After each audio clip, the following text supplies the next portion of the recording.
So I know I talk about movies here, and one of the main reasons I created this channel was to cover movies that speak to the Black experience in America or around the world. As oftentimes these films are based on reality, and in our current reality, nothing is more relevant in the US than the current election we just held. With that in mind, I have some things I need to get off of my chest. And I figured, what a perfect way to bring in a new segment where I praise and give a specific person their flowers, or in today's case, a specific group of people their flowers, and that group is women, with a little extra love to the Black women out there.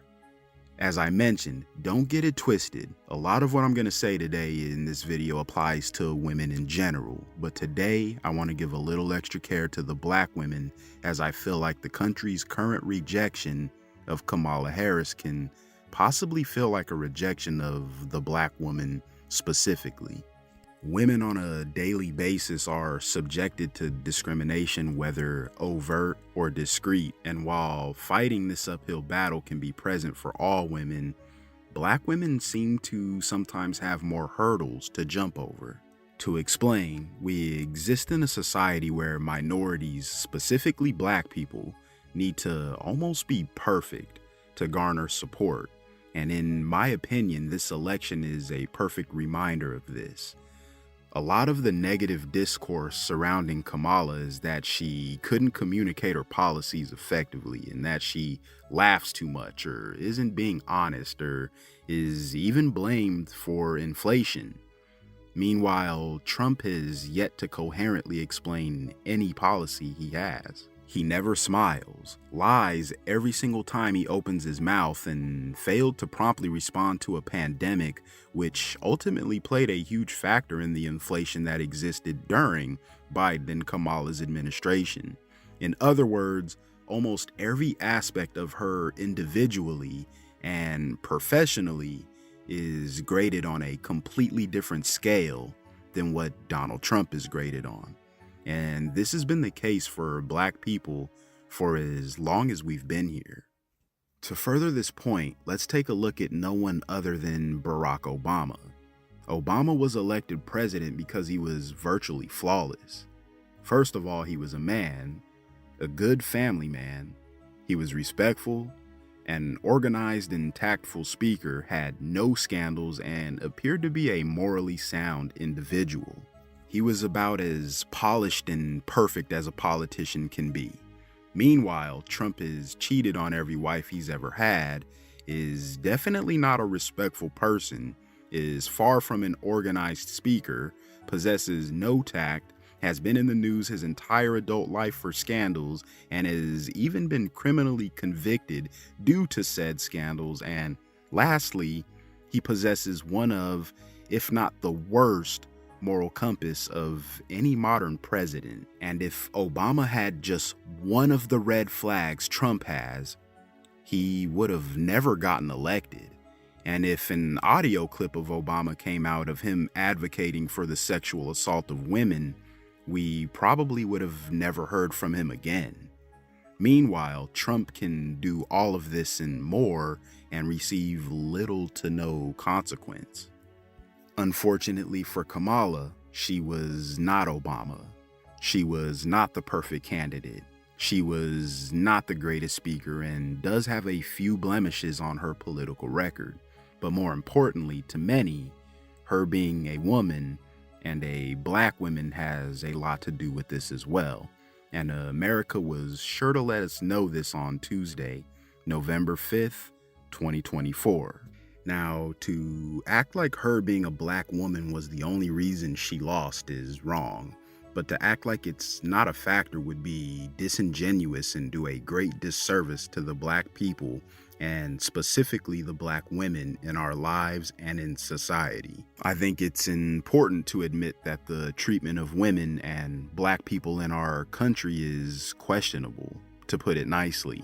So what does that mean to someone who is both a woman and Black? Well, I'll tell you what this means. Black women face larger disparities in working wages than white men and women do, earning about 63 cents to every dollar a white individual makes. Black women are often overlooked when it comes to high-paying jobs and overrepresented in lower-paying positions. According to the National Women's Law Center, Black women only represent about 4.5% of all CEO or executive level positions in the country, compared to the 6.7% for Black men. Meanwhile, white women make up 32.6% and white men make up 67% of this same specific group. This disparity exists because Black women, like Black men, face more barriers due to a lack of material resources, specifically when attempting to get a higher education.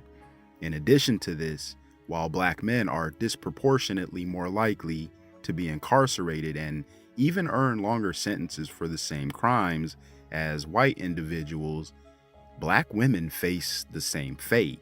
They represent about 29% of the women's prison population, despite only representing 13% of the entire female population in this country. This type of discrimination also starts early, as little Black girls are 4 times more likely to be suspended in school than white girls are for essentially the same altercation.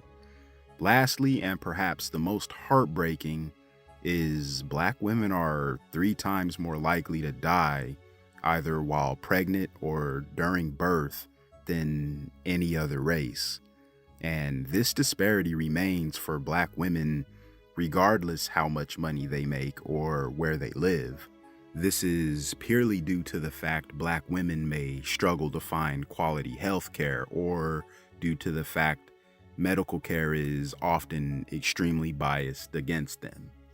Now, the point of this video isn't to attempt to say women in general don't suffer these same issues, because they do. These disparities and this discrimination affects all women. A portion of the video is simply to highlight that Black women may suffer these things at a far greater rate than anyone else in this country. And the only reason I can think of to explain why, without putting on my systemic racism hat, is to simply state that it seems Black women are less likely to be taken seriously, and they are less likely to be appreciated, and this breaks my heart. I'm not an emotional guy, but doing research on this and even recording this is difficult for me, because while I've known the discrimination of Black women exists, seeing the data makes it undeniable. And this takes us back to Kamala Harris. Watching her lose the election sucked for obvious reasons. However, I personally couldn't help but feel like this was much larger than Kamala Harris. This is a reminder of how fucked up this country can be to women, period.